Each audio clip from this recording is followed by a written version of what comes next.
So here's my next post. I hear a lot about the nature of God and all this other crap, and I honestly don't care what they tell you. I probably said this before. I'm going to say it again. God has been alive for like trillions of years. So if you think about God and creation only have existed for, let's say it's not 10,000 years. Let's say it's 8 billion years. Let's say it's 20 billion years. It is still like a small, ever so small fraction of the time in which he has been alive. And you have to understand, the Muslims know this, but many Christians do not. Things existed outside of time and space. Seeing things existed outside of creation when God supposedly invented and made the universe. And he did invent and make the universe, but you got to think that he was alive for a very long time before he created anything that was sentient. Other than that, it was him playing with a bunch of toys.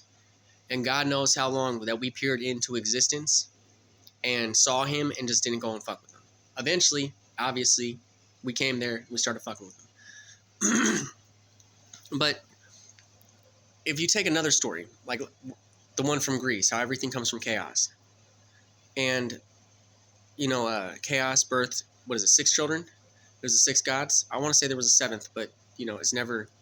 There's 7 gods. I don't know who the last one is. He's not in the books. Anyways, the original 6 gods, right? They come out, right? They get swallowed by Kronos, and the last one is Zeus. Zeus cuts open Kronos' stomach, frees his brothers and sisters, and slays Kronos. He cuts off his penis, I think, and he tosses it into the Mediterranean, and it grows into Aphrodite. But if you have to think from that point forward, and the moment God or Zeus conquered time, he became immortal. So, and also from that point in time, he put time on a linear path. Now, before that, right, and of course, if you have to think about things that manipulate time all the time, right, they're always trying to get each other, right? And if you could go back further, it's like the Henry Kissinger of like stratagem over here. Like, why wait when I could go back in time and shoot you, right? And so the things that had control over space and time probably ended up being the most powerful, considering that I could go back to a time that you did not have what you had and destroy you. So again, it's like the Henry Kissinger of Henry Kissingers. That's basically what it is. That's what I call it the Henry Kissinger. It's like, why wait? Grab a Snickers. Or why wait when I could kill you now? Or why wait when I could kill you in the past? You get what I'm saying? Right. No, they don't. It's fine. Anyways.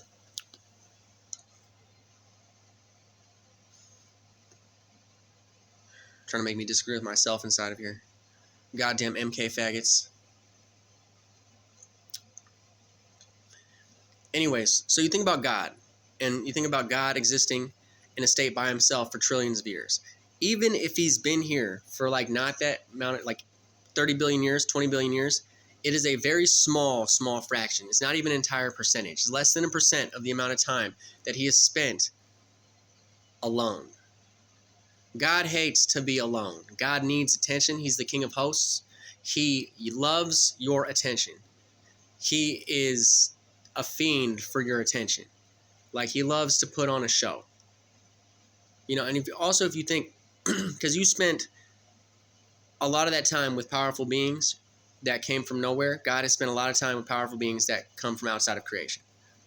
I think that's originally how the gods and the angels were formed, at least some of them. Some of them are direct descendants of chaos, and others are not from here. I don't think I'm from here. I'm Gabriel, and you believe it or you want to believe it. Some people already know, and some people don't give a shit. It'd be like one of those things, if you know us, you know us. And if not, you could believe whatever the fuck you want to believe. I really don't care. Anyways, what was I saying? Certain beings existed outside of creation. And many of those beings came into creation. But outside of creation is one of those things. It's like the Wild West. It's the abyss, essentially. So things that exist and live in the abyss, usually, I want to say this carry a thing. And by carry a thing, I mean carry a thing. They carry a thing. They carry a thing to deal with other things out there.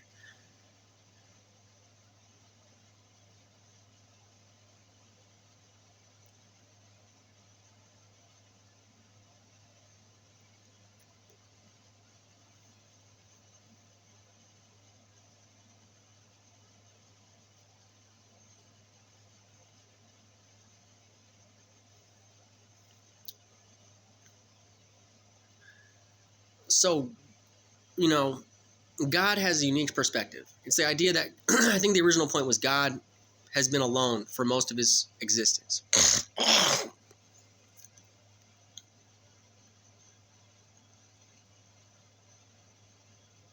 So God yearns for your love and attention. Oh, that was the other thing.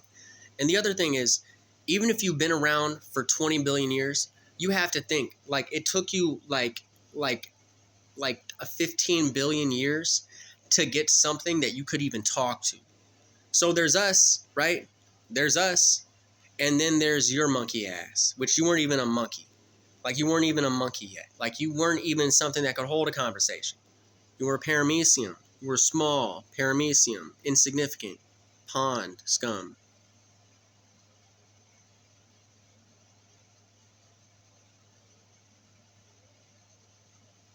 And you are still also insignificant. You are a human. You are a petty, small human. You are a human. You are small and petty and insignificant.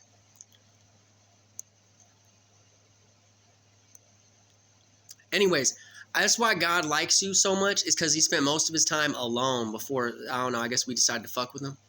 Right. And you are a human. You are his creation.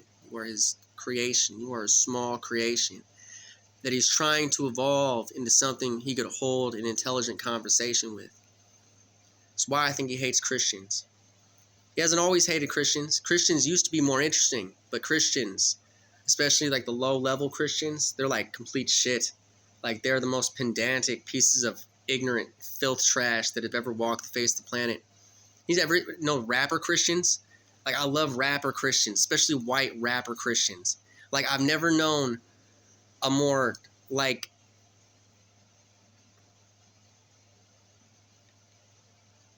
impetuous, righteous imbecile. It's exactly how I would describe them. Impetuous, righteous imbeciles. Like so arrogant and ignorant in like their faith. And not understanding that none of their hood shit belongs in faith. Like the way in which they come about it, right? Is they're going to change their lives. But knowledge and wisdom takes time. And it's not something they have sat well with for very long. And they love to tell other people how you should be a Christian. And I would love to kill those motherfuckers. Because how dare you speak to me? Anyways, food for thought.